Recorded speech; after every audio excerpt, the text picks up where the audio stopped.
From the ACCUSTATS Arena at Caesars Southern Indiana, it's the 2023 Derby City Classic and the 24th edition of Pocket Billiards All-Around Championship. Very good, thank you. Thanks everybody, we appreciate that. Without question, this is Pool's most exciting event, and it's sponsored by Diamond Billiard Products, Simonis Cloth, and Aramuth Pool Balls, and we want to express our gratitude to those companies for so many years of their devotion and loyalty to us here. We also want to thank our associate sponsors from Outsville and Master Chalk, and recognize the best tournament direction team in the business from Bad Boys Billiards Productions. Well over a decade here at Caesars, and we appreciate them being partners with us along the way, as we appreciate all of our great and loyal ACCUSTATS and pool fans out there, and those of our family that have come here year after year to watch ringside. So thank you all very much, and let's play some more one pocket. 429 players began. We're roughly 15-ish about now. Still some stuff going on, but that's not too far off. This is round number 10. Neither of these gentlemen have a rebuy, so someone's going on, someone's going home. Let's introduce them right now. From Toronto, this gentleman holds U.S. Open titles in 8-ball, 9-ball, and one pocket, along with his major accomplishment right here at the Derby City that I think we all know about. But in 2019, he was recognized for his entire stellar career with his induction into the BCA Hall of Fame.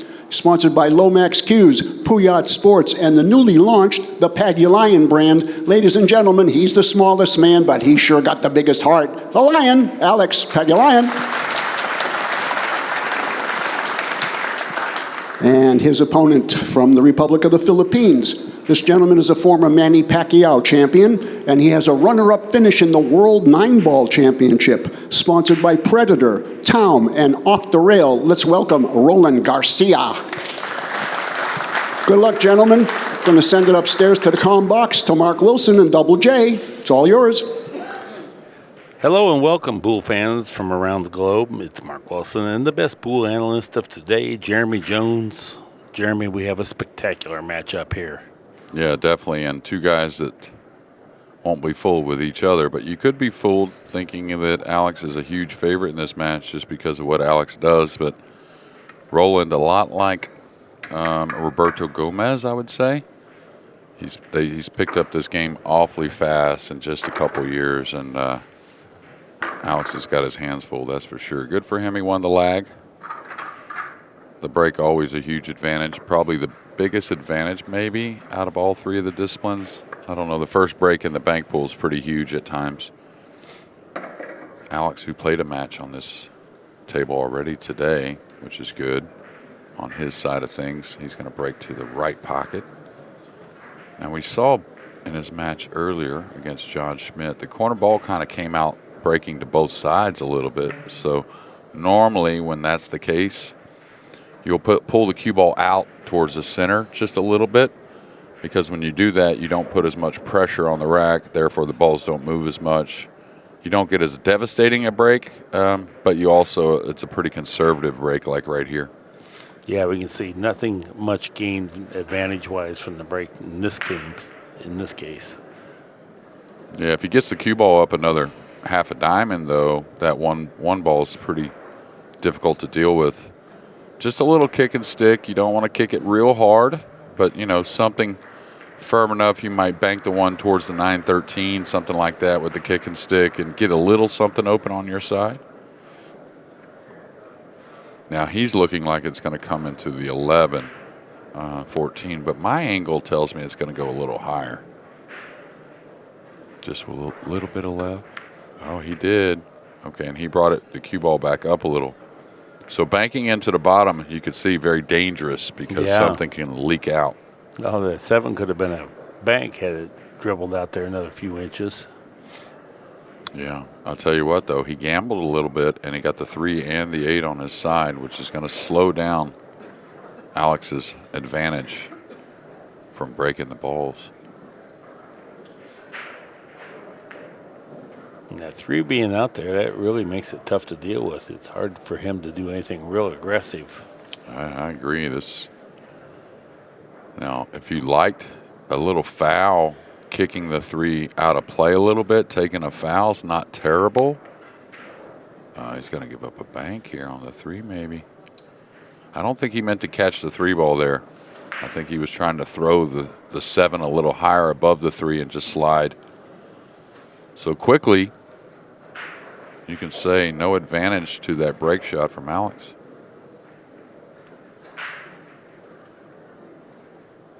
All right, he'll just hold here. No reason to go forward with the cue ball. You could give up a bank. And you could get a kiss if you go forward as well. Oh, he hit that beautifully. Inside the pocket. Not good enough to fall. Now here, he probably wants to come back on the stack. Up on the 4 and 2 would be a good place. Oh, he was trying to move it. He was trying to remove it. Now he looks at his tip as if it was a slight miscue. Like the ball slid off the tip a little bit. Yeah.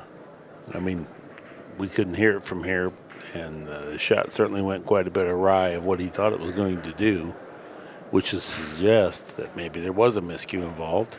Yeah, and, you know, normally the shot he was shooting coming across the top of the 3 with a little right English to go into the stack and let the 3 come up. Normally you would hit that a little harder. So that, and, you know, you're not worried about the cue ball because the stack's going to stop it. You want to make sure the 3 exits a little higher, right? So, yeah. So quite possibly definitely a miscue there.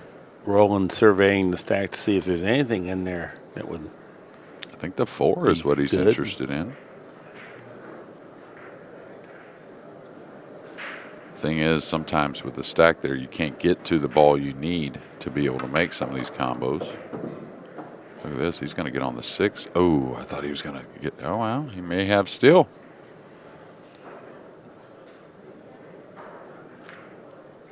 The way he shot that casually, though, makes me think he's still very much entertaining some type of combination out of the stack.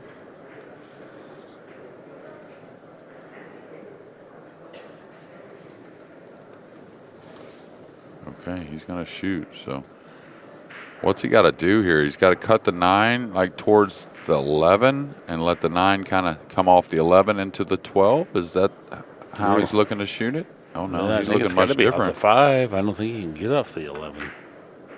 Oh, he thought the 1 would go. Okay. Wow, what a shot. Things really turned his way now on this rack. Yeah, I think he thought 2 balls were going to go towards his hole, the 1 and the 4, and they kind of did, really.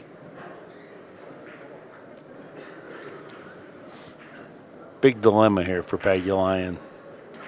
Yeah, he can't go up table because of the 6 ball he's on top of, so no real kick behind the 1. I mean, he would willingly give up a ball if he could just get the cue ball on the other side of the table there down by Garcia's pocket, but there's just no way to get it there. Yeah, I wonder how well he can cue the ball, because a lot of times you'll learn to maybe or try to shoot a ball into the 1 and run for cover. I kind of like scramble the balls a little bit, but there's nowhere to go with up table with the 7-8 the way it is. The 9, of course, is really nice for rolling 2 out in the middle of the table. If he can see the 4, it's got to be something off the 4, I would think. Well, if he can get between there. Wow, is he trying to spin into the 1? I think he's trying to rub off the 14 and just get to the high side here, just to get through the turn here. Oh, he's going off the 4 that way, he thought. He's just taking a foul. And right? that too. Well, yeah. Yeah. So that was good. Yeah. From where he was at, that's probably as good as it was ever going to be. And remember, when you have your opponent taking a foul, and it looked like it was delicate for him, very concerned doing it, it tells you he didn't like where he was at, right? So maybe go back to that vicinity with the cue ball again. Right. It's not easy to get it back up to the 6, but, you know, if we 5, can get the right? overhead real quick, you know, maybe we can't. But anyway, it looks like you can just take a foul back and go 2 cushions into the back of these 2 balls here. Oh, that's excellent, actually. If he's comfortable with a little kill spin, left spin coming off the bottom rail, you said side and up on the whatever 11, it takes 12. to get it Yeah. there. Yeah, if he can, that helps to preserve that. I don't think you'd like to get it up there behind the 6 again, but I just don't see any way to get it there. I think so yours I'm is saying just here, as good. Yeah, I if we like can that get just as much. something like this. He's going to roll off the 5 doing That's it. okay too. Yeah, cut off the bottom part of the ball. Huge part of the game. That's maybe better. He didn't have to take a foul, and he virtually got the same. Well, yeah. It's not going to be easy because he got that cue ball pinned to the rail to get it on the 2 and then get in behind the 1. Yeah, I would have liked to have gotten it a little higher, but now Alex can kick underneath the 11 back to where he was at. Now Alex will be on 2 fouls, so like to stay out of this if possible. He may shoot something scrambling onto the 1 here. Another object ball of some sort. The problem is, again, when you shoot that type of shot, you really want to run for cover, and there's really nowhere to go.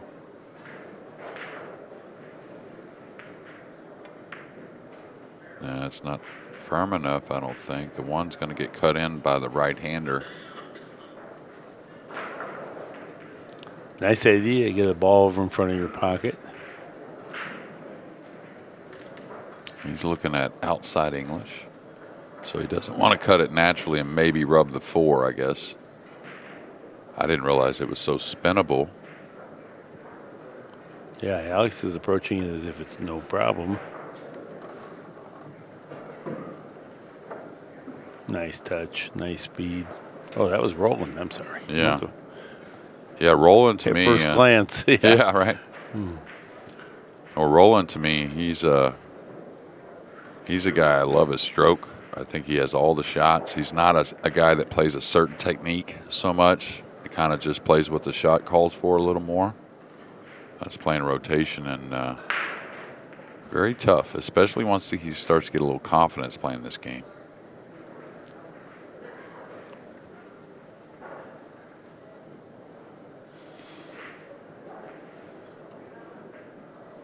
Of course, like so many, the greatest, the GOAT, his biggest hero, Efren Reyes. Got a little funny here, especially if the 10's a little tight going by. You don't want to just roll towards the 5 ball here, not knowing what the position play is. Yeah, I see what you're saying. Yeah, it's thin enough that it makes manipulating the cue ball very much. Now the 7 ball gets missable, and you also got in your mind you're going to bump into balls maybe like the 5 ball over there. Well, that's what I mean. When you let it start roaming, you don't play a definite. That's when things can happen. And I thought the 10 went. I thought he was going to draw across and just play the 10. You bump the 2 a little bit. The 4's there. And now he's in just about a spot as if Alex put him there, really. Looking at kicking the 11, when you're close to it like that, but you can also lose with this shot. You figure to hit it pretty solid, and you figure the 11 will tie up some of the bank lanes. But if the 11 gets up for a bank, he's trying to shoot this where the cue ball comes up a little bit. Yeah. Oh, nice effort. Oh boy! Again, I thought he scored that ball the way it came across there, but well, the 12's bankable mark, and I think Alex is going to end is? up twisting this in. Yeah. I think there's enough room. Okay, yeah, here on the live layout looks better than it does on the overhead.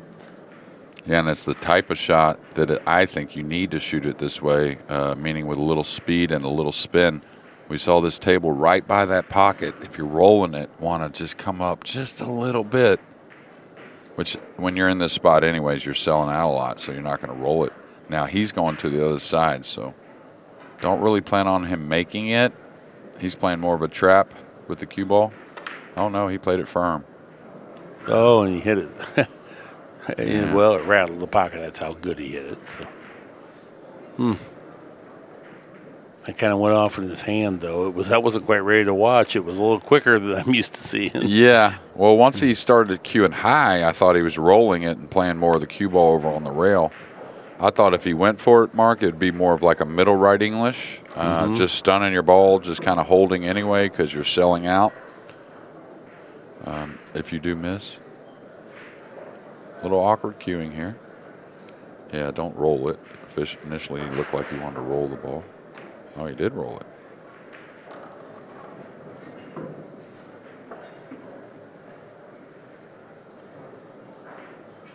Playing for 2. Well, then you probably aren't going to pass up on the 14 bank. You might go up table for the 10. We'll see. Yeah, that's what he's going to do. He's going to go between the 8 and 10. Just like this. Beautiful. And that's what I talked about. His stroke, it's, my opinion, not the normal Filipino pump. Very good back arm, very simple in a lot of the motion. Carries a great touch and possesses a lot of power. 1-0 Garcia in front of Pagulayan. I love both these guys' touch around the house. When they cut balls in and stuff, their ball speed is good. Real soft, real controlled. You never see anything, any overhitting of anything.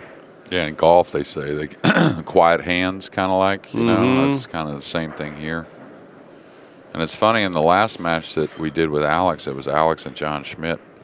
And I'd commented that I thought if the match went longer, I thought it favored John a little bit. Not favored him, but gave him a better chance of winning. I thought his moving would get in and get a little more comfortable.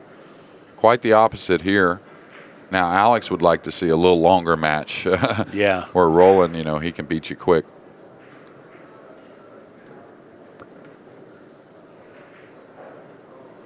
Beauty of the game is the matchups. We got plenty more great matchups coming tonight. As Ken Schumann said that he thought there was somewhere around 16 players left. Yeah, and I heard from one player after the last round that only Tony Shohan had his buyback left. Now, I'm not sure if we can confirm that or not, but not many left with a buyback, if only one. Now, the cue ball, normally when you're only a diamond up, that's something that's usually going to hurt you as the breaker. But sometimes they lay funny to where anything can, you know, no matter where the cue ball lays, if they lay right, it can be a tough break to get out of. Yeah, this looks like it's going to be tough to get out of. Well, the good thing for Alex, he needs to survey what's the 12, 13, 11 look like? What's the stack look like overall? And I think he just noticed that the 12's dead. Close. Yeah. Very so close. Throwable. Doing something with a little risk up the table, I don't think is an option.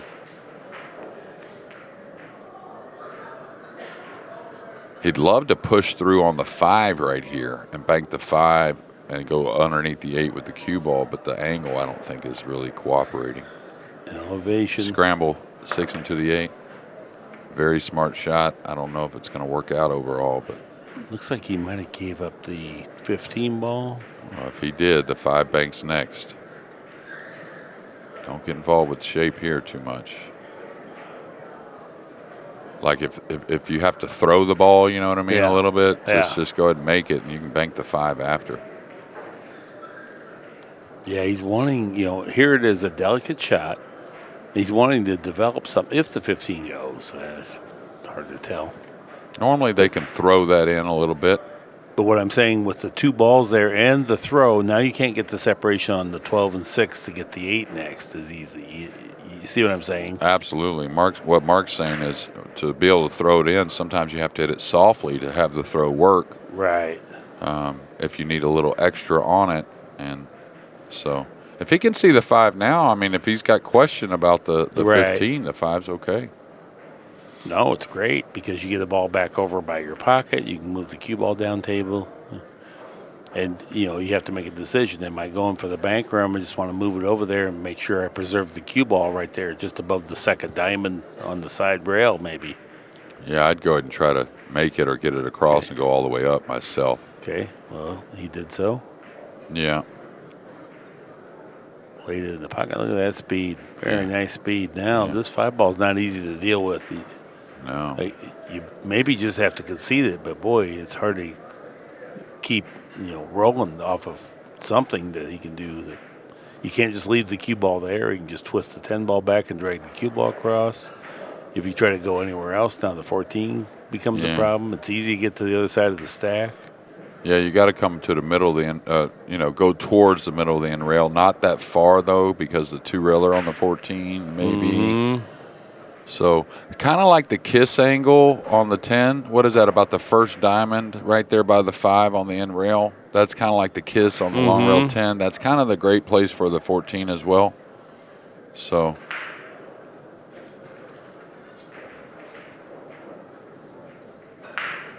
now I'll tell you, with the 6-8 the way it is, the 5's too close to the hole. You can't do it. I was going to say, if the 5's up a little bit, though, you could go rail first and cross it over, swinging the cue ball all the way around to the end of the end rail, kind of leaving them straight on the 10, because the 6-8 and all that's real ugly. So really not much, worth shooting at the 10 from the end rail. Right. Now, that's more of a situation if you don't have much of anything else.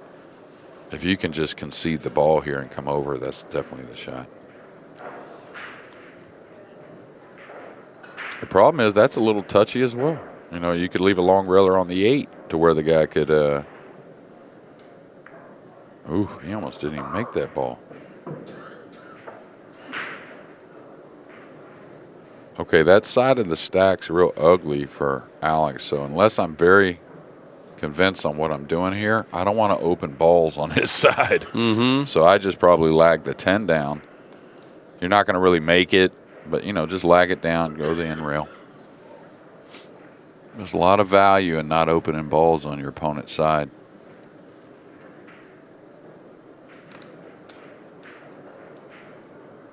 Oh, he sees something he likes. And the feeling I get is he's going to move the 2 quite a bit to where it's not really on Alex's side that much. Oh, no, he spun the ball.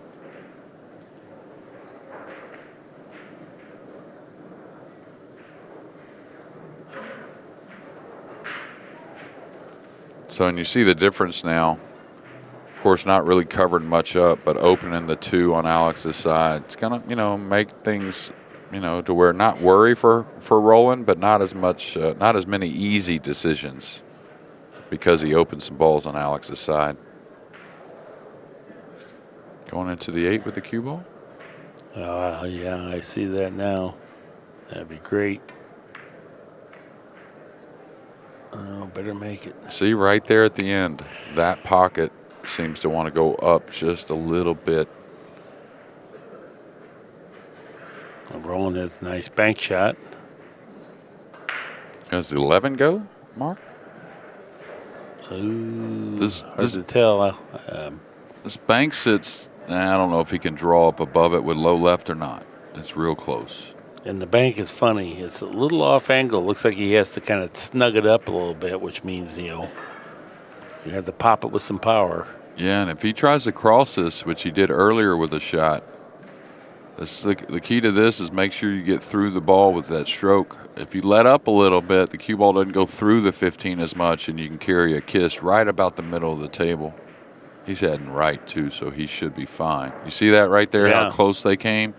When you let up on it a little bit, cue ball doesn't go through as much. Yeah. And you can get that kiss a little bit.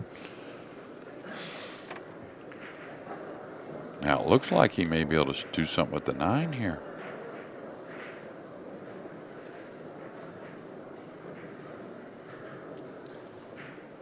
Yeah, he can go right past, not really hitting the 12 or 6, I think. And even if he does, it maybe just a little bit. Better watch out for Roland. I think he anticipated catching a little of the 12 or 6 and slowing the cue ball down, because this 15 is cuttable for Roland. He can spin this ball in. Now, the thing is, really, to get shape, he's got to spin it kind of lightly. The 8-10's not really much of a shot from the end rail. Or go longer. True, 4 rails, right? Yeah. One or the other. Got to hit it. Oh, he was able to control it even. I mean, Yeah. Well, the Filipinos are very confident with the outside English like that. I just thought that was thinner than I didn't think holding it that easily. He made it look easy, though. And if you notice him, he's really got that type of stroke that you really desire. He gets a lot out of the cue ball. taking a moment to see if he wants to try to bump that 8 or just play position for the 10. I like what he's looking here because the 2 goes, the 1 goes. He can slide over off the 10 if he gets underneath. What people don't realize about a good stroke, and this is one of the biggest foolers, is everything works better. You know, your throw is more powerful, your draw is more powerful, Yeah. of course, but the throw side of things, you know, the draw side people see very obviously. It's like, oh, yeah, he's got a much more powerful draw stroke. But when the stroke's good as a whole, you do everything better. Mm-hmm. You know, the right English throws better, like Roland's starter here on the 15. You look at players like Sheshin, and you see him effortlessly draw the ball, and he doesn't swing very hard. So he's hitting the ball pure. Yeah, and it's a little bit of a fooler. Oh, my, he was tighter on that than we thought. Yeah, he didn't quite get all the way over position-wise, and he tried to force something that wasn't there. Now, Pagulayan comes to the table with a pretty nice opportunity. Looks like he's going to start off with a combination here, Jeremy. Yeah, I agree. The 9's a little funny to come outward. If he felt good about it and has the 14 there, Yeah. he could, like, nip draw into the 1 right here. You know what I'm saying? Oh, I think he's going to foul or just lightly bump the 1 here. Yeah, just kind of like just nip draw into that.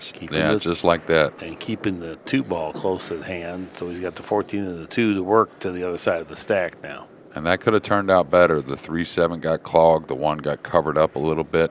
Mm-hmm. He still has the 4. The 4 was there all the time. I'm trying to see what he's going to do. He may draw up underneath the 1 after shooting the 14 here. He's not going to like this.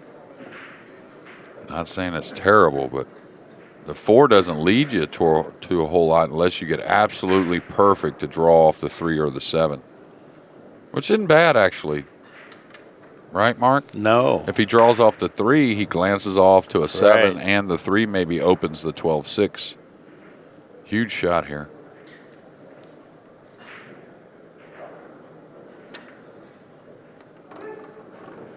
Well, he's going to get the angle. Probably would have wanted a hair more, but not much. That's pretty good.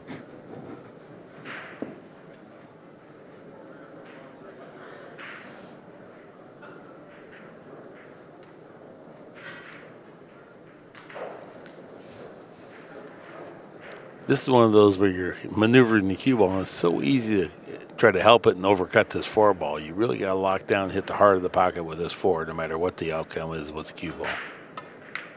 Good job. He didn't overhit it. I'm seeing things. I thought he had to force that a little bit more. All right, a little short side.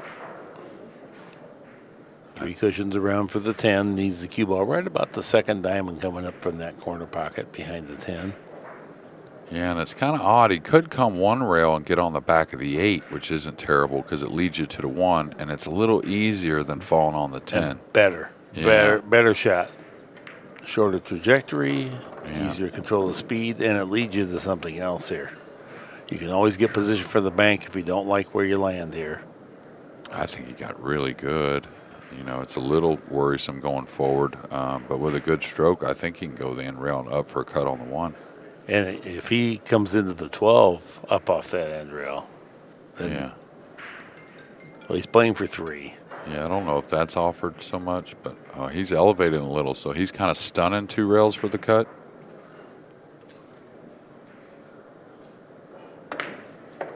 Like that. Hello, 12 ball. Oh, got- man, he what got- a good hit it was. He got jammed up. Yeah. He had to manufacture an angle there that wasn't there. Hit the heart of the pocket. Everything was peachy, but I don't even know if he can make the 1. No, I'm right on it. Unless, of course, my eyes, I'm some Yeah, we're 40 some feet distance. away. But Slow down there, Buckwheat. Yeah. He may or may not. He might have to I don't know if masse a little bit. He's looking at it. It's close. yeah, maybe he can get through it with a little right. No, he's got it. Okay. I can see now he's queuing right in the center.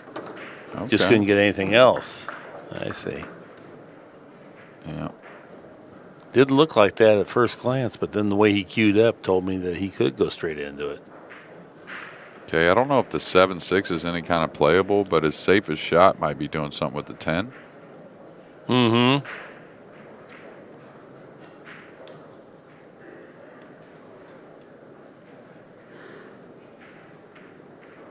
He's looking to see what he can do, moving some balls, but not the place you want to be. Is he coming back up on him? No, I was thinking looks like he's he's going to stunned. pin it to the 7. I thought for a moment, but then the 6 is coming across, so I don't know. I was going to say he's Okay. trying to shave the 6 as well, but this is giving Roland a chance here.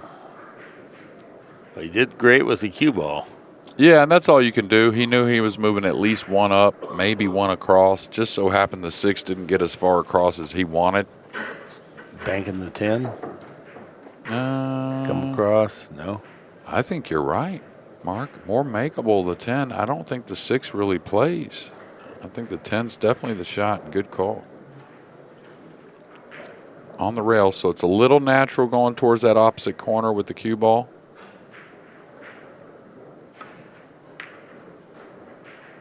Caught it a little heavy. But I tell you, it's funny how no matter how you hit the ball, it seems to get in a funny place. Like the 10 straight, you can't, so he's going to have to move off the 7 probably. That's the value of those balls mid-table and get the cue ball on the far end of the table. Right. Sometimes we try to get them right next to our pocket, but that really isn't the most valuable when there's clutter down there. You really put the opponent in a tough spot. Well, the thing is, when it's not so near the hole, there's no kicking behind it anymore. There's not a lot of things that are easy to do from the end rail. Those are just natural hits. 1 rail behind it, 2 rails behind it, coming across it. All that stuff's just natural. So that's why you see the guys do it from the end rail so often. But when the balls are in the middle of the table, man, that just came out perfect there, covering up the 6 a little bit. All right, not a lot of angle on this 12 ball.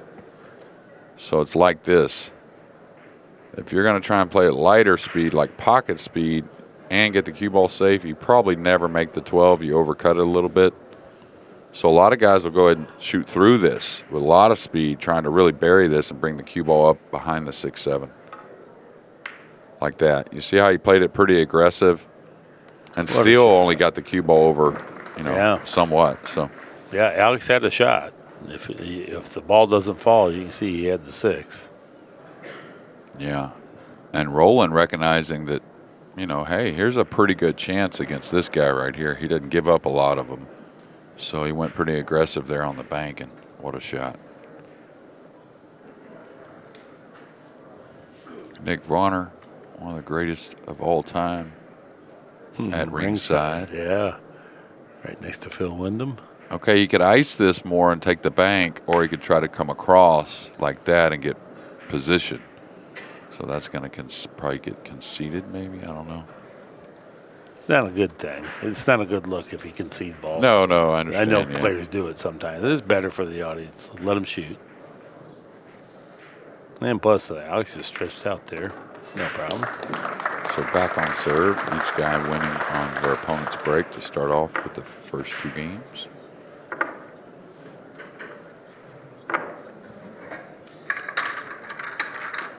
I was watching Chris Reinhold quite a bit.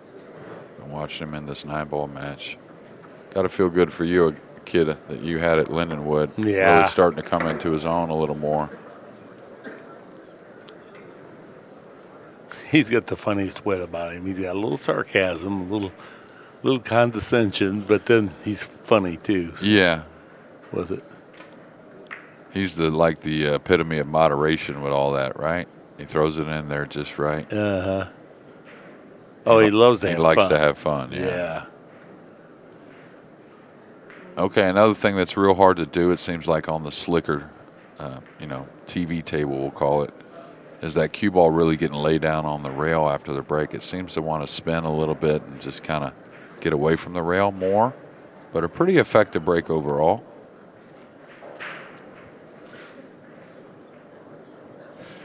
Again, the 13-15, those are real worries.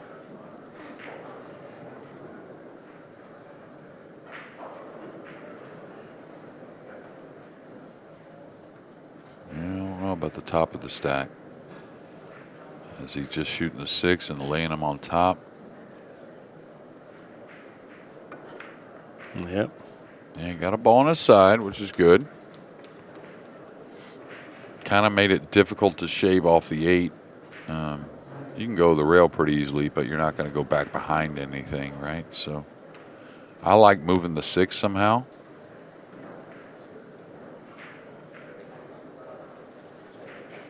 He's going to play off the 5 and put him up in the corner. Oh, he touched the 11. Did the 11 touch the 2? I didn't see. He definitely moved the 11 a little piece. So, I mean, if it's attached to the 2, it's got to be a foul, right? Mm-hmm. But I don't know if it is. You definitely can't move 2 balls. Yeah.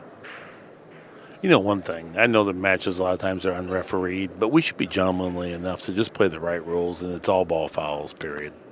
Yeah, and I said that the last few years just because, we played all ball fouls at a few events that we didn't normally play before without referees on every table and never saw an argument. 3-point rule, never saw an argument. You know what I mean? Right. So I think it's definitely in position now with the players to be able to do those things. It begins to look amateurish, and the other thing, once you get used to it, and that's the way it is, you get it like if a golfer touches the putt with his club preparing, it's a stroke. So Yeah, it's very cut and dry, the rule, yeah, exactly. Now there's no subjectivity. Yeah, Did you move ball moves. It doesn't really matter. Oh, did I hit it with my cue? Did I hit it before? Did I do this? Did I do that? Yeah, it's just cleaner all the way around, and it's clarified. It's just that we have to get reacclimated to playing it that way, but that is the proper sport. Okay, the 14, if he uses that for the cue ball, that looks kind of double kiss-ish for the 13. So sometimes when you're in a bad spot, you got to look to maybe give the guy a look at that 13. Don't try to hide so much because that's difficult. Just make sure it's sitting on a kiss. So maybe go off the 3 and just kind of cannon lightly into the 14. Like there. And now that he can't, I don't know, can he see the 15? That would be a problem. But I think the 13 is definitely a kiss. So I think a very good shot there from Roland. And the beautiful thing about the decision was it's just rolling your ball. Not really hard to execute.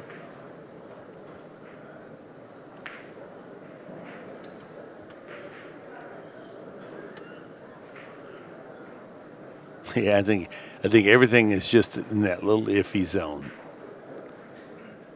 And then, these banks, we know that the pocket doesn't want to accept it because it wants to get just a little bit high rolling across the table.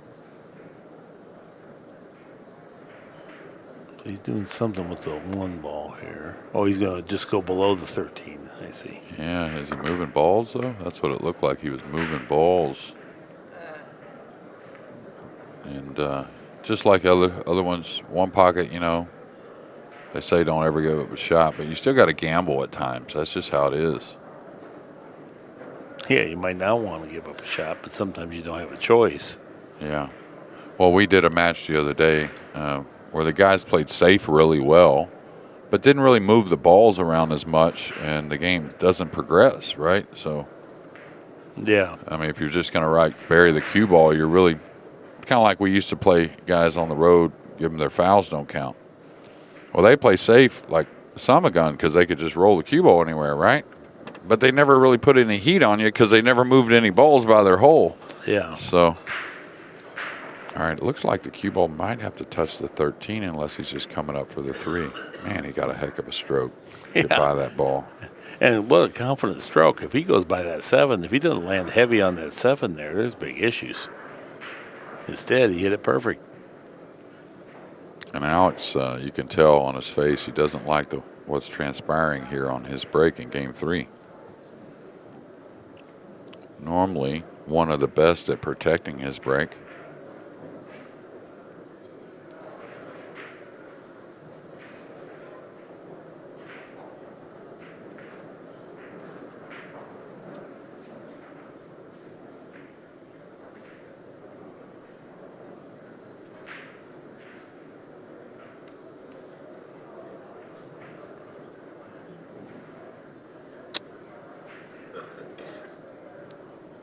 Not sure what he's planning on here. Oh, he's doubling up on the 6. Okay. Nice idea. Trying to protect a couple of the balls while opening up some of that side rail. That was good.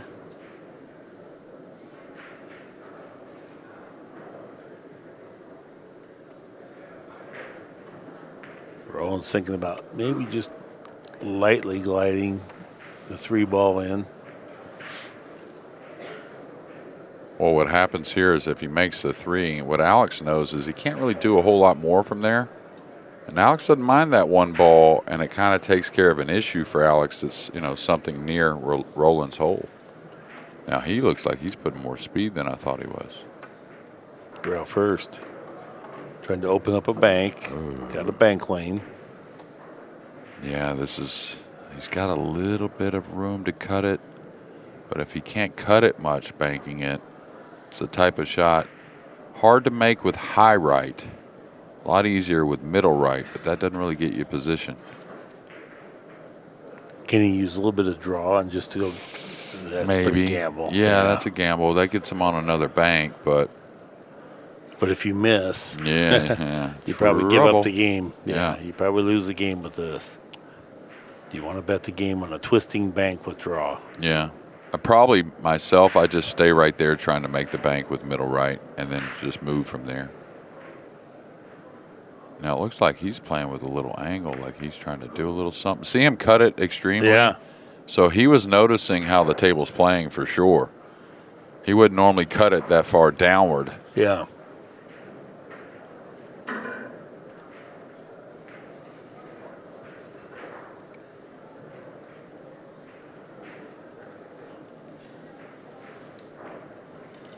Now, Alex, if he can hide him to where he can't see the 5, he's a little cueing funny. I was going to say just draw up the rail, maybe half a diamond, not let him see the 5, keep it simple, and make him play off of those balls. Now, if he could overcut it and then get up the side rail, that would be okay as well. Oh, he's coming back into the stack, which is okay, but, you know, Roland's going to chip the 11 and run the cue ball. You know, so like we talked about, you're kind of directing him on what to do a little bit. If you leave him on the rail over there, he's kind of got to shoot into some balls and make a good decision doing so. Boy, he feathered that nicely. A lot of times guys will lose that 11 up the table a little bit on that shot.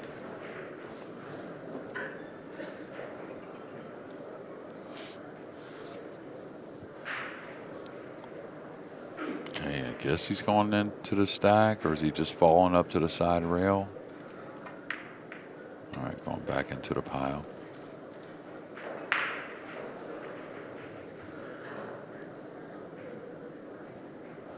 Looks to me, I don't know how the 11's sitting totally, but if he gets up behind the 13, just rolling the 11 in, I don't think there's a shot on the table there for Alex. Yeah, I don't think he really even has to be like perfect with it at all behind the 13. It looks like it lays nice to just roll forward.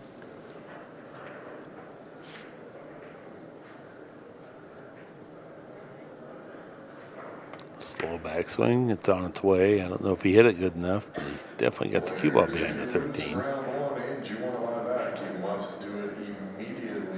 Yeah, and he may have cut off a little piece of the 11. I'm not sure if he did. Alex is, he's got his hands full here. Doesn't look too upset about it, so that must mean he can see the 11. Cueing downward, though. So does that mean he's driving this into the rail? Yeah, I think he's trying to take it out of there. Oh, he's kicking. Okay, that makes more sense. Wow, downward hit. stroke. Good hit. Got some pace, got it on his side.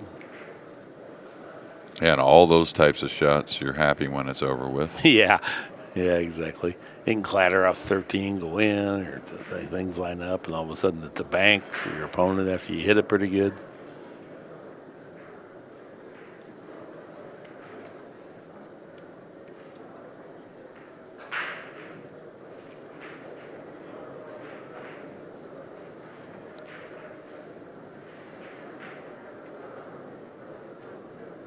Yeah, I'm not sure what Roland was thinking there. He's looking like he wants to go aggressive. I was going to say well, I don't know what he's doing here. Is he two-railing the 4? Trying to two-rail the 4? That's dicey with the side pocket there. Well, he does really possess a nice touch, though.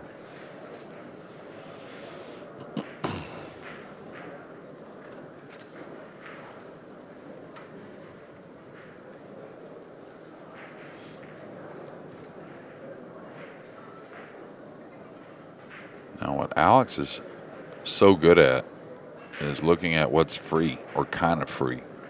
So he's thinking, can I shoot the 7-5, go into the 11 with the cue ball, and have him doubled up on all those balls with the 4 there and maybe the 14? I thought he was just going to roll the 14. He might be doing that too.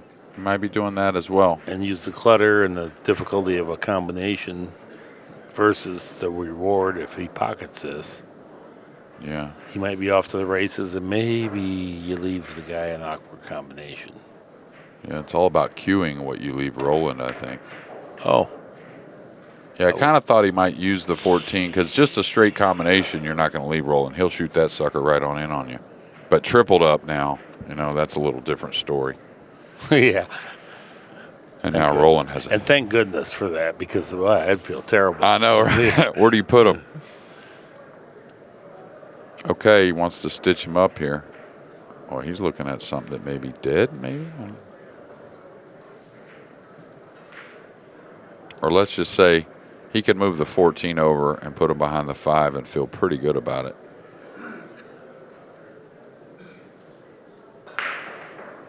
He can move 14 into balls, too. Mm-hmm. I wouldn't even worry about getting a rail. When I stick him on the 5, I don't want to bunt this, but, you're going into some balls, so you might not get a rail with an object ball maybe, but that's okay.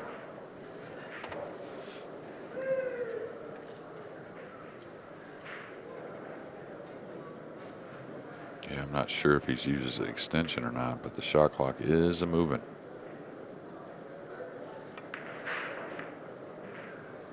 Yeah, I don't know about the open cue ball there, Mark. Yeah, I was very, very surprised. He could have did a lot of things there. He could have just trickled the cue ball behind the 7. Yeah, Alex will bank the 11 across, putting him behind the 2 and 4, I assume, anyways. Pretty standard shot from this position.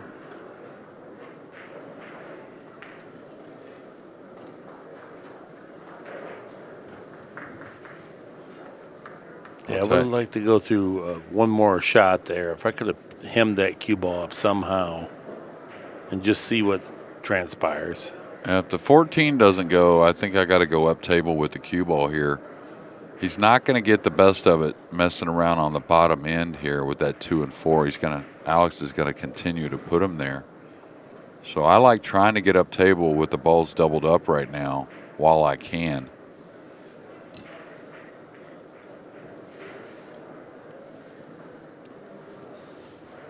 Maybe a slow kick if the 14 doesn't go. I don't care about him shooting the 11. I really don't. Nothing's bankable after that. So I kick one rail at the 13, maybe lightly. Yeah, or behind the 13. That is definitely the shot. Look at this guy's going to get a rail too. Oh, great try. But that's what I mean as far as that takes a little while to understand that's the place to go. Yeah. And Roland, he picks up on these things quickly. Yeah, it's one thing, too, to have the knowledge, but then it's quite another to execute it.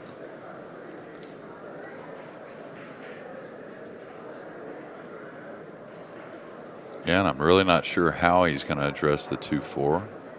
There's some fouls he could take that are real touchy from 9 feet away, but he could kick to the end rail, get them both out of there. And that might be the shot, really, maybe. They'll come out, just kick firm on the 4-ish. Mm-hmm.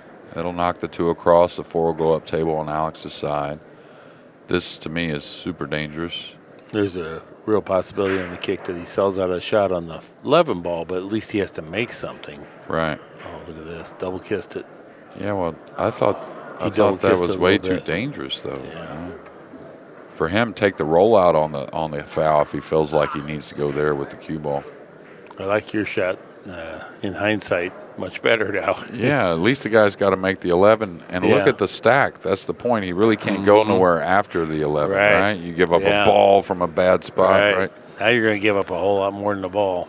Yeah. You would figure, anyways. Well, I mean, in general. Oh, yeah. Right, yes. Immediately, you're going to give up more in the ball. But look at him. And one thing about Roland that reminds me of some players from years ago that I was around is, for a small guy, look at the bridge and the backhand. He has really big hands for a small guy. Makes a really nice bridge. But, I mean, just real solid. And I don't know if it's a coincidence or not, but every player from years ago I was around, that a small guy with the big hands, they sure seem to play really well. Tough shot here. Yeah, he sees a big finish line if he can make it, though. Coming up into the balls. It's going to roll up. Well, Pagulayan gets a chance. And you know, just what you said, I always comment that when Bustamani's playing, it looks like a puppy that's got big feet that's going to grow up to be a huge dog. Yeah, big hands as well, right? It looks like an octopus out there. Yeah, I know. Bridges, It's kind of crazy, really. I always marvel at that when I look at it, because it's not something I'm looking for, but it just catches my eye. Like, my goodness, those hands do not fit that body. Yeah, some hands look like they're literally just hanging on the arms, and that's what it is with Boosty. It's like he's keeping his arms straight, those heavy hands. All right, little stun here. He's got to get between the 7-9. I don't think the 7 goes. Oh, beauty. Talk about filler, maybe being one of the best ever at the light stun. Yeah. Federer really awesome at it. This guy right here, he's been awesome at it for a long time.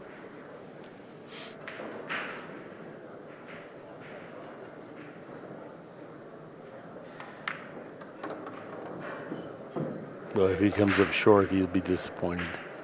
Yeah, and he did. Definitely did. May have to bring the 2 into play now. He wanted to get out there for the 10 or the 8. Yeah, he's going to fall for the bank on the 2. You want to become a great one-pocket player or pool player. Oh, wow, he went in come 3. So he's feeling pretty good. You got to learn to shut it down sometimes, when you don't get where you want. Yeah. And don't press it, Now 10 up for the 7. I think the 2 balls with the 1 and the 12 go. Oh, okay. So one of them has to go, you would figure, right? That would be great. Yeah. I think the 1, just 1 rail up, gives him 3 options on 3 balls. If he's too full, he can draw off the 12. Whichever ball goes, they may both play.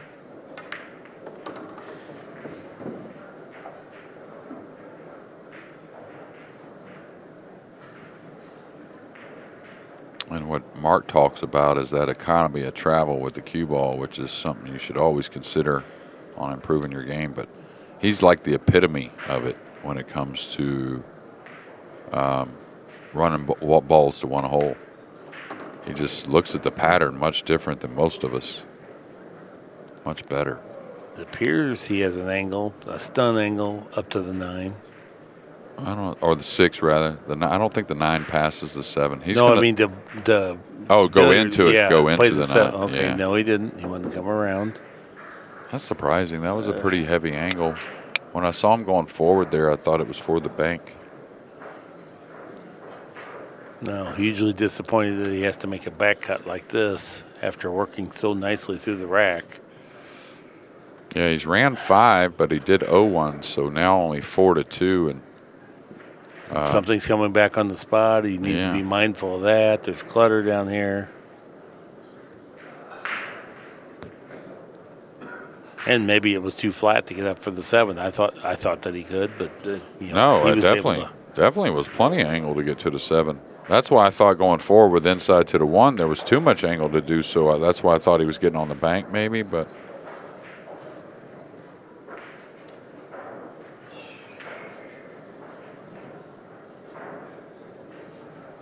Jerry Bryce in the house. I think he got in today, right? Yeah, I saw him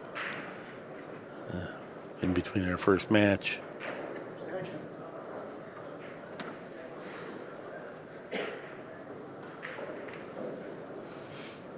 Yeah, and he's taking so much time, not just because the stretch, but because this is touchy, believe it or not. I mean, he's got a tight 6 ball from up the table, 7-9 that's kind of doubled up. So he doesn't want to do something to where Roberto, is he trying to move both these balls and swing on the cue ball? Little danger here. Oh, nice. Little danger, though. That straight draw, what you don't understand is just how powerful it is. It just gets a lot on the ball. So now to spot 2 after 0-1 when the run started and 0-1 when the run ended, Mark. Now if the 2 goes, which I think it does, Yes. Roland can really set up on the 5 nicely to go in there and split that 1 and 10 a little bit maybe and produce more, just because he can set up so perfect on the 2 with ball in hand to kind of just stop his ball and have the right angle to go in those balls. And the 1's a helper for that, too. Yeah, and it produces a bank, meaning you got more options when you go into the 110. If you don't like exactly what you get on the 10 or 11, you can bank the 1. Yeah, just it looks like to me kind of stopping on the 2 is almost perfect to have the angle to go forward off the 5. And the thing is, you don't have to catch him just perfect. You can catch the outside of the 1 a little bit, maybe produce a shot.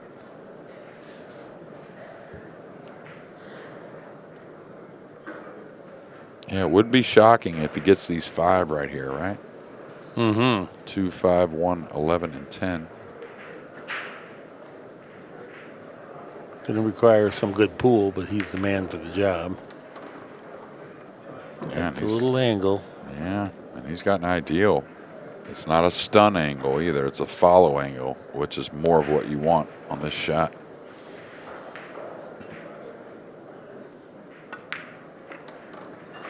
A little thin. A little wrong side. Yeah, hard to not shoot at this, though.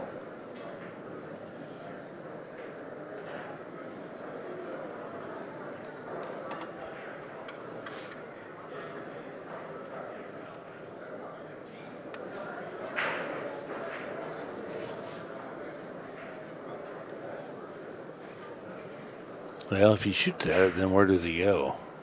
Well, that's the thing. If he feels like he's supposed to shoot at it to make it to try and win the game, I'd probably go up into the edge of the 1 or 10 and try and get shape myself. And now if he wanted to lag it, he could certainly put top inside and go into the rail behind the 7. Kind of hard to miss that mark, really. I see what you're saying. Yeah, it's kind of a billiard into the back of it a little. And you can't go behind the 7 and go past the 9. Yeah, that looks pretty impossible. So he can hit it thicker. Now that's not going to get it because the table won't allow that.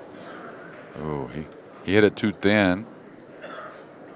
I think he's okay as far as the 1. I don't think Alex will play something off the 10. He may. But this is one Alex can go kind of get flat on and just chop the 11 in, go up and down with the cue ball.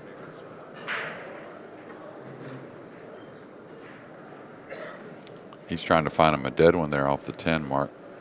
Yeah. Looks like it requires top English and add a little bit of a lighter side of things to really go all that way off the 10, maybe. Yes. I don't know. And this is a dangerous shot because it's very, very easy to misjudge. Well, he's just cutting. He's not playing off the 10. Okay, my bad. Maybe, yeah, he might be just cutting. I think both require a high ball kind of, though. The thing is the 10 going to clear the 11? Is that what he's thinking? There's no way to know. If he cuts it, it's not. He's going to rub it. No, he didn't rub it. Oh, he's trying to get in behind. Look at that. No worse for wear, though. A little lucky.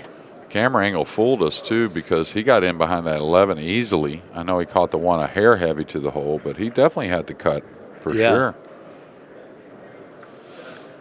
All right, you got to rail first and leave him on the double kiss. You can go ball first as well, just kind of whatever you're more comfortable with.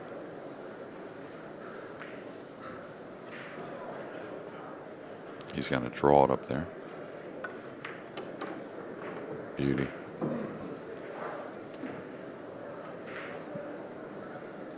Now, I like where the 11's at. I like where the 10's at. Probably just roam the 6 down the table near my pocket.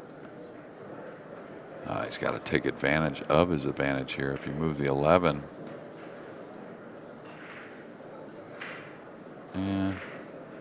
I don't know. This may leave a free shot with the 7 or 6 there. You can cross the 10 over, but if you leave him on that side, he may roll the bank on the 7 and be able to go down with the cue ball. So I like him just, like we talked about, don't try to make it. Just bring it down there a little below the 10 maybe. Just suppose he shot the 6 and ended up where it's at now, right now. And then the cue ball's down here. Now he's got a mess to stop Garcia from getting some kind of a bank. Yeah, I think this is dangerous. Don't get me wrong, he's going to try and get the 10 across, but he hit it fat. And that's twice he's caught a kiss on a shot. I think the other one was in the match with John, but just kind of somewhere you don't imagine Alex catching that kiss.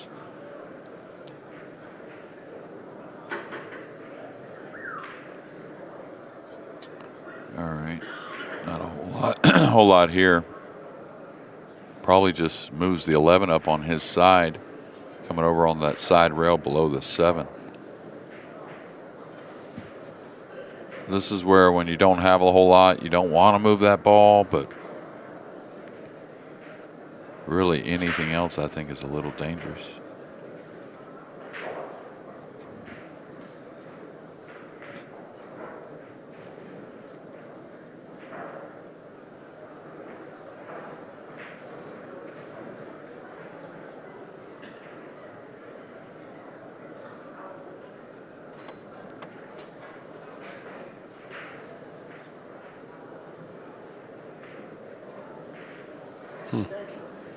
Undecided as to how he wants to go after these.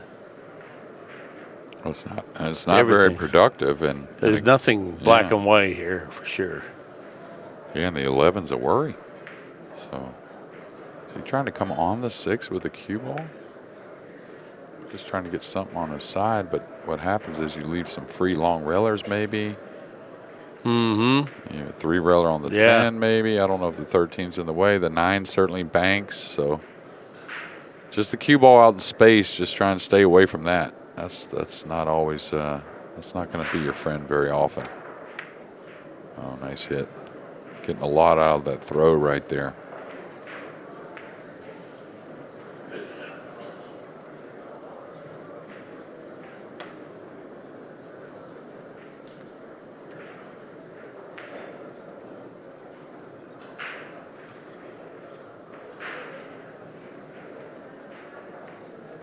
Roland queuing up like he wants to measure the 7. Now he gave up on that. Now it's just a light roll. Wants to cover up for the 11. I think he did that. I'm not sure. That's why he tried to play a real light speed there.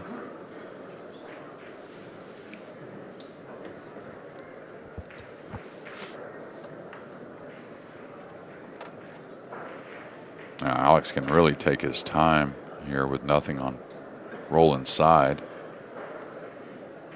Kind of pick out the shot he likes a little more. I'll tell you, that 7 is dangerous still if he comes up in this corner, depending on where the 9 gets. Oh, that's great speed there.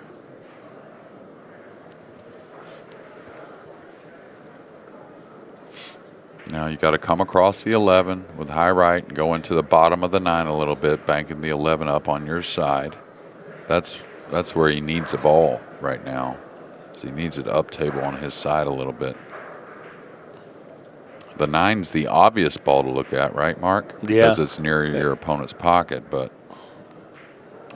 Are you afraid if you kick behind that 9 ball, 2 cushions, you're going to sell out of the cross corner on the 11? Is that too much of an issue? No, and if he shoots the 9 and stops is fine, right? There's nothing wrong because he's leaving the double kiss. But what my point is that 11 getting on your side up table, now he doesn't have to worry about, when he moves the ball from Alex's pocket, trying to defend the 11 as well, right?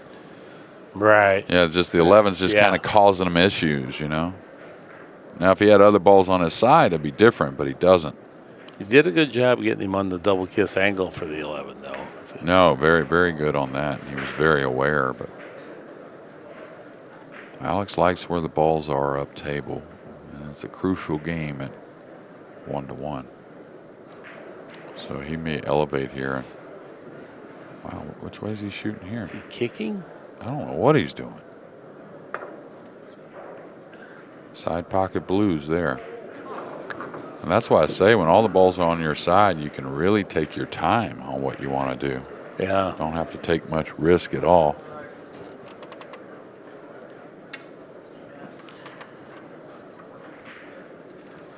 Just got a little UPS to the booth here. All right. Yeah, nothing wrong with that. Okay, let's see how he shoots this. A lot of guys would draw the ball. They don't want to drag it or roll it from this kind of distance. Oh, back-to-back scratches and a definite decel there on the downswing. That's why he caught it thin. He's putting low right. When you decel a little bit, you don't deflect the ball like you imagine because you don't swing through, right? So good point. It's always, they say, when you give up on the stroke, on the outside English, it's always an overcut. And the inside English, it always comes into a fat hit. Mm-hmm. I hear him talk about it on snooker as well.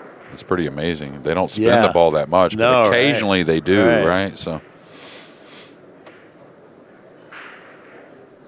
sliding out for the 5 here. I don't think he's going to draw back to get on that. What is that, 12 ball? We'll just glide out here. And he hit the pocket a little off, so he's going to be a hair off on both of these balls. Well, just up for the 7. Try to pick up an angle. Yeah, he can get on the 12 as well. He can float between the 7 and the 12 with high right. And he's really struggling all of a sudden. Played real well in his last match, but uncharacteristic misses here. Yeah. You know, it's one thing to miss a spot shot, but it's quite another to scratch.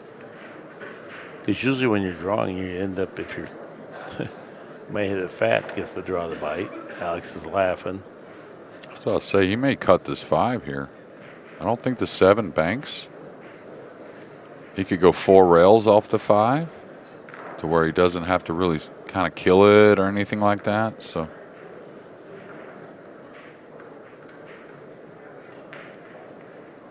yeah, that was always hard to me. I don't understand that.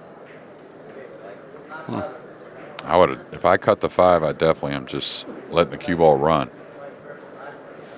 He was inside checking it up or something. And then thin cut. Now Alex back at the table. Yeah, with an open shot. I mean, you just don't figure that. See Roland's face, not too happy with the last 2 efforts. Well, that's how hard it is. Here's the best players in the world that kind of kicking it around. Well, I think that's part of the Derby as well, and that's part of the grind. Is you're going to have times where, as great as you're playing and as great as you've been playing, it just kind of can have a little bit of fatigue or a little bit of loss of your brain for a moment or whatever you want to call it. I think for Roland right there, it was more about him wanting to make up for a poorly struck spot shot. Yeah. Yeah. That definitely factors into some of your decision making. Roland wishes to take a timeout here. 2-1 is our score. All right, we're back, everybody. Kind of a messy game 3, and that was probably the right time to take a timeout here to make sure we finish strongly. 2-1 Pagulayan, Garcia breaking.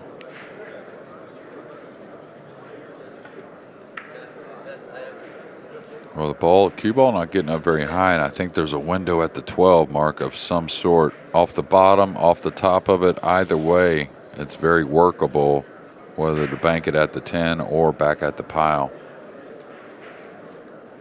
If you're banking it at the pile, it's like a straight draw. Just kind of cut it, go the rail, and kind of come up towards the 6 with the cue ball a little bit. Now, a lot of times, if he's banking it into the stack, Alex will play very controlled here, not putting a ton of speed. Like he wants to wiggle something open by his hole, but not open the entire pack. Oh, that's a good view there. You can see it looks like he can get through and get to the high side. So he can 2-rail the 12 at the 10 and bring the cue ball into the pile.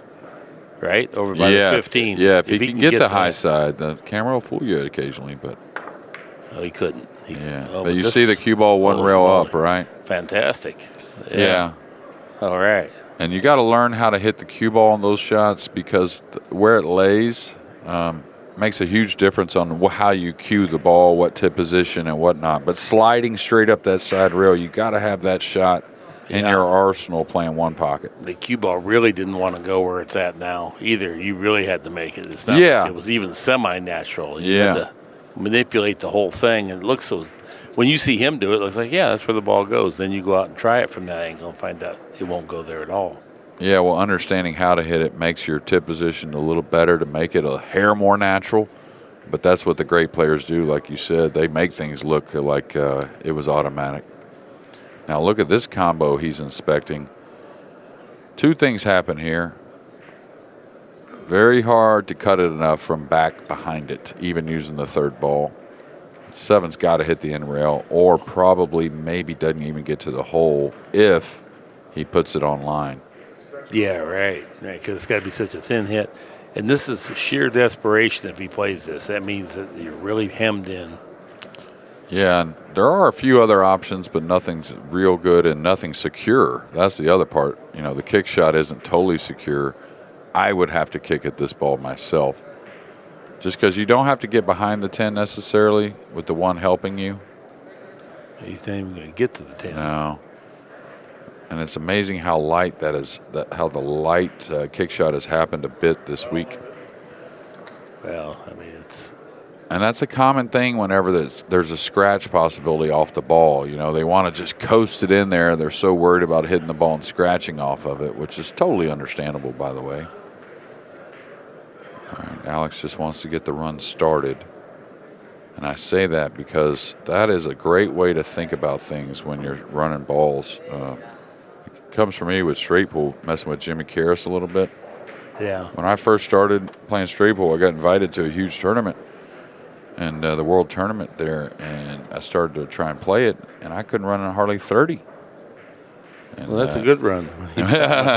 Well, but not for the elite level. Yeah, I was ranked like second on the 9-ball at the time, so I mean I could shoot pretty good. You know, the only reason I got invited is because of my 9-ball ranking, and so what he really put in me more than anything over working a couple months is just get the run started. Don't try to break balls out. Don't try to do any of that. Get to that first shot, and then just go off your instincts. Mm-hmm. You're going to pick the balls off with how it makes sense. And that's a huge way of thinking for all games in pool, in my opinion. You know, shoot the 1, get to the 2 first. Don't get ahead of yourself thinking about the 4, 5, 6, 7, 8, and all that. You know. Well, I've never known you to be a straight pool player. No, we don't play it in the South. Pool. You know, so right. And you're younger, so you missed out. Yeah, in Houston, we had a saying, which I'll tell you later, off air. when straight pool was brought up, so around Houston. All right. Oh, I think he thought he could get around the 8, and he didn't. And now it may be a little kissish as far as a bank shot.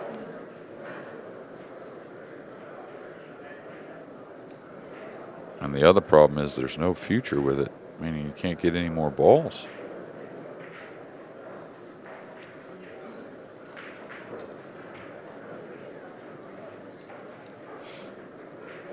Federer Gorse won our banks division, was definitely the front runner for the all-around, but he lost in like fairly early for him, 7th round, something like that. That's how tough the competition is. You know, this master of the table is not going to be a foregone conclusion as it's been in several of the preceding years.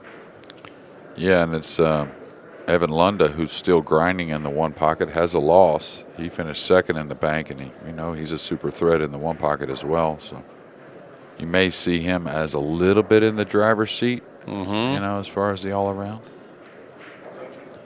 The thing is, the points, like the money, go way up at the end. So, probably Federer may be still ahead right now, even though Lunda's still climbing in the one pocket. The problem with this bank is he can beat the kiss with top inside, but he's got to stroke it and get the inside to really take. And that may be going by the 5 and selling out. So he's going to stay off this 8. Well, he's threatening here, going between the 15-5. Back onto the pile. And he wanted to hide that 4-ball. Yeah, that's why you see a little shake of the head there. I don't know if the 8's doable, but he definitely wanted to get into the stack and hide the 4.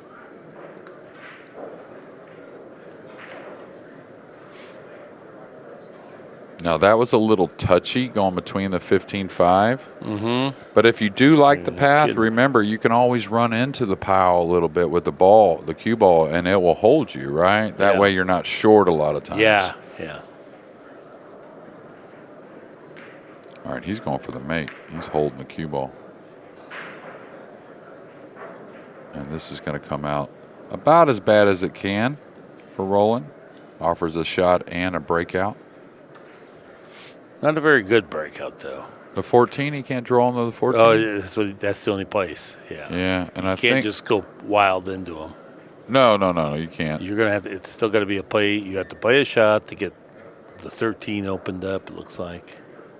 It's got to be more of a draw stroke, I would think. Oh yeah.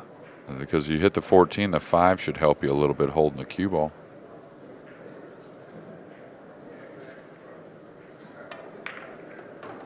Yeah, the 15's going to open. And ooh, we got a real tight pocket all of a sudden with the 14 bouncing out. Coming up a little bit. He's got about 3/4 of the pocket, something like that. But when you had a few struggles, right? Looks like a BB, that pocket does. Tell me about it. I had to try to make my life that way. Ooh, you see that got right on the right side. Yeah. Oh, what a shot. Alex Pagulayan playing for 2 and trying to survive and get that third banner up in the rafters for the one pocket division. We're going to lose another great player, Roland Garcia.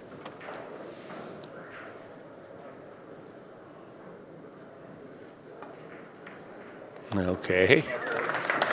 Rolls that in, elevated. Well, this has been another great edition of World Class Pool. Thank you for joining us. That's our time for this time. So long for just a while.